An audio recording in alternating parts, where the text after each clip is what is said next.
with, I guess, the Bon Secours centers and Yeah. 100% official. Where are you guys at with all that? Well, we're still looking for a bunch of games, which is, it's kind of, sometimes your schedule takes on a 2-year swing where if you lock into a bunch of non-conference games that are, 2 years in agreement, kind of like Auburn and Arkansas, those games have come to an end.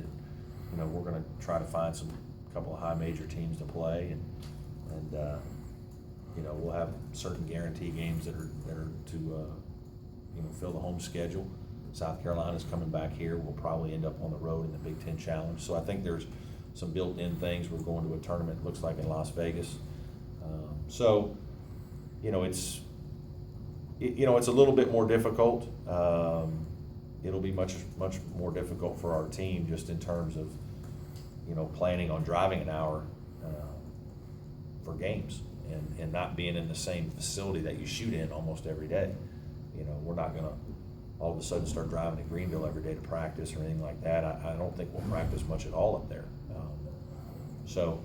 But that's something we're just going to have to work through, and it is what it is. We can't control that, so we're not going to worry too much about it. Is Gabe a guy that you want to see make that kind of Jerron jump? Well, I'd like for him to make a jump like that. That's a big jump, but I think he can be much more productive in his sophomore year than his freshman year. I like the way he played late in the season. I think he got his feet underneath him and started to feel more comfortable, and I think he had some productive minutes. I think he's a guy who can stretch the court with deep shooting. I think he has strength that is good for that position. It's certainly different than Jordan, and I think he has a pretty good feel. I really do. I think his feel for the game is better than some other guys, and hopefully that will play itself out. Now, he's still got a lot of things to improve upon. He's got to get himself in great condition, and he's got to be a better defender consistently. If you're going to play upwards, you're going to start playing 20 minutes and more. It's nice that you can make a couple shots, but you've got to be able to defend at a high level. And so he's got some things he's got to do that way. But he finally got past kind of being nervous. He got past not understanding what to do, and he got to a point where in the last month of the season he was productive. And I was confident to put him out there in a lot of situations because I do think he has a knack of getting shots up too, and I think sometimes that's easier said than done. I don't think it's as easy sometimes to create a shot as you would like, and that's one of the things that hurt us this year with not having KJ is it wasn't as easy for some of our other guys to create their own shot, and so that puts more pressure on your team to have to execute unbelievably well the way that defenses are now. Defenses are better, and you really got to do a lot of good things offensively to get better shots. Talked last week about the difficulty of recruiting, especially high-level players here. Yeah. The figures that came out, Clemson has spent fairly competitively nationally. Are those dollars going to the right place? What goes into how you guys go about building a class each year? Well, I think certainly, we're recruiting the best players that we think we can get, and we've tried on some high-level guys, and we just haven't been as successful with some. Now, I would argue that Dante Grantham was a pretty high-level guy, and Jerron Blossomgame was a pretty high-level guy. So I think our recruiting has gotten better. I think it's consistent, gotten better each year, and I kind of said that 2 or 3 years ago that, by getting the job a little late and not being a high major guy, that there's going to be a year or two learning curve for me to catch up to some of the people that we need to catch up to, and maybe some of our classes reflected that. But I think that our recruiting, especially in the last couple of years, has been on par. My 2 best players this year, if you look at the productivity and future talent, were sophomores and freshmen.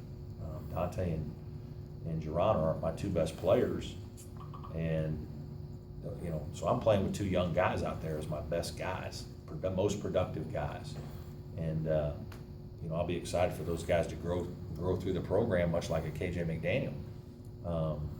But I guess my answer is, again, I think we're being better in our recruiting. I think we're getting involved with better players. We get some, we don't get some. That's normal.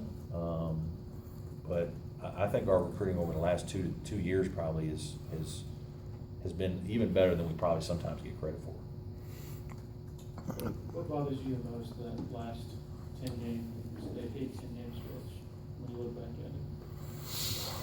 Oh, just the way the season ended. I don't know, if you're looking for something specific in what it was or whatnot, for whatever reason, I feel like in some ways our guys, the air kind of went out when we lost to Notre Dame a little bit. Certainly, I think that was the win. Like, if we got that win, there was a lot of talk that players here, and if you win that game, you're going to have a chance to make the NCAA tournament. Like, you can get yourself into the tournament with the last couple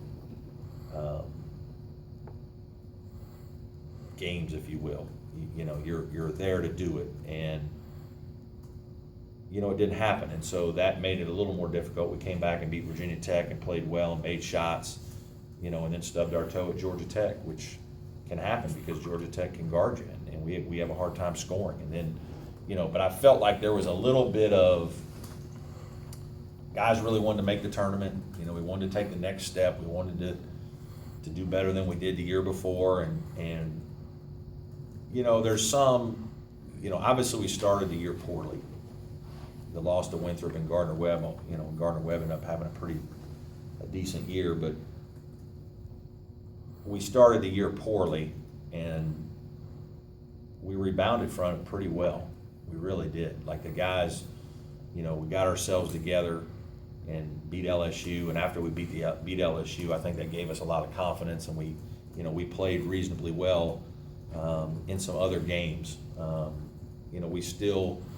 We had some games where we led, like Rutgers, we're up 7, I think, with 5 to go, and we lose the game. Like, just kind of didn't know how to finish games, especially early on. And some of those games, we were up, I don't know from what we were up on Gardner-Webb, we were up 12 with 7 to go and lost that game. We had 2 games like that you just got to finish the game. And the other teams make a couple threes, and all of a sudden it's a 1 or 2 possession game, and we kind of folded.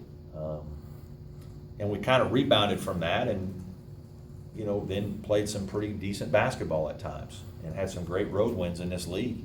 The trouble to score, though, is it's hard to overcome after a while. And a lot of teams, it's not like it's unique to Clemson. I mean, we did win eight ACC games. It's not like we were, I think sometimes it's like we were just awful this year because of the way we ended. It's more of the disappointment in that we could have taken this to the end of the season maybe with a chance to make something special happen, and we didn't do it. That's what frustrates me the most. But our inability to score just put a lot of pressure on us, and our guys weren't able to handle the pressure. And that's one of the things I'm going to talk to them about when they come back on Monday is, your game has to be in a position, has to be so good that you're in a position to be confident enough to make big plays and make shots and make free throws and go score or create an offensive situation for somebody else. And we made a couple bad turnovers at the end of Notre Dame. We couldn't score for a while there in the second half against NC State. And, it's crazy, but just a couple of games here or there, and, it's a completely different outlook on the season. But,